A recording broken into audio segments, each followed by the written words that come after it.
Ce type est un symptôme, un pauvre type. Papy Tricot, Un antisémite, un fasciste, un négationniste, un révisionniste, un ami de... Sylvain, Alphonse, Henri, Vladimir de Paris, etc. Enfin, il a rien pour lui, il est détestable en tout. On va peut-être accueillir quelqu'un au 01 34 12 12 22. Bonsoir.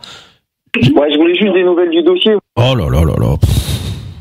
Bon, ça fait rien. Non, c'est pas grave. Non, mais ils en auront des nouvelles du dossier. C'est pas Oui. Voilà, exactement. On va faire un petit tour du standard pour voir si on a des gens sérieux pour discuter avec nous. Bonsoir, qui est là sur la ligne numéro 1? Oui, allô? Oui. Ouais, salut. Oui, salut. Ouais, c'est Eric. Oui. Bah, le dossier, putain. Oh là là. 01 34 12 12 22. Bonsoir. Papy Tricot. 01 34 12 12 22. Bonsoir. Tu penses quoi des remixes d'Henri de Paris? J'ai pas compris ce que t'as dit. Il faut parler moins vite, pas Tricot. Voilà. Stéphane au 01 34 12 12 22. Bonsoir.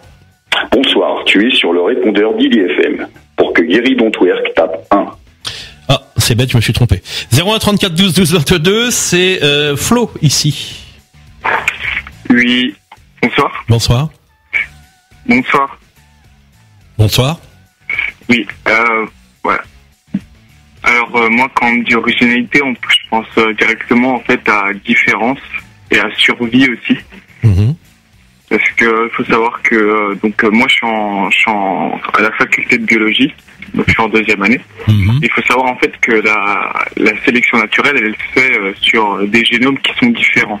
C'est-à-dire par exemple des poils, un surplus de poils pendant une période où il fait très froid, le génome qui permettra d'avoir les poils, plus de poils, permettra la survie. Donc on peut dire en fait que cette différence, on peut dire que l'originalité en fait elle est de la survie aussi.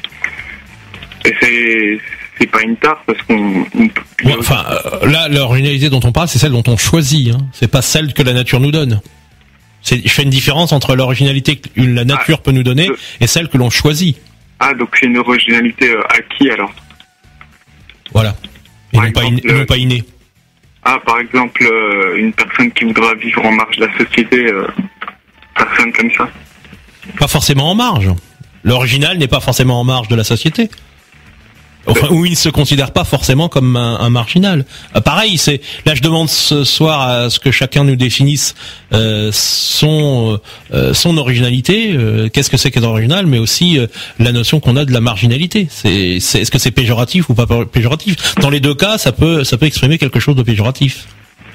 Oui, l'originalité, ça peut être quelque chose de péjoratif dans le sens où elle est utilisée de la mauvaise façon.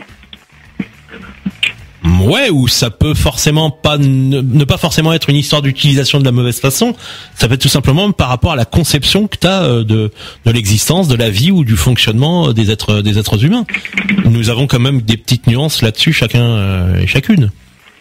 Oui, il y en a qui pensent que la nature est due au créationnisme, mais il y en a d'autres qui pensent qu'elle est due au fixisme. C'est deux courants de pensée différents et les deux, elles ont leur originalité et elles font la personne en même temps. Oui, voilà. Donc j'avais un ami à moi qui a commencé à faire des vidéos en fait sur YouTube. Oui, merci. On se moque c'est pas ça l'originalité. Voilà, mes vidéos sur YouTube, on s'en moque. On n'est pas là pour raconter ce que font les amis. On est là pour témoigner ce qu'on fait soi-même. Voilà. 01 34 12 12 22. Une autre personne ici. Après, on accueillera Eric et Gérard. Bonsoir. Moi, je veux parler de la transcendance. Eh ben, c'est dommage, mais c'est pas toi qui en parlera. C'est une autre personne qui en parlera.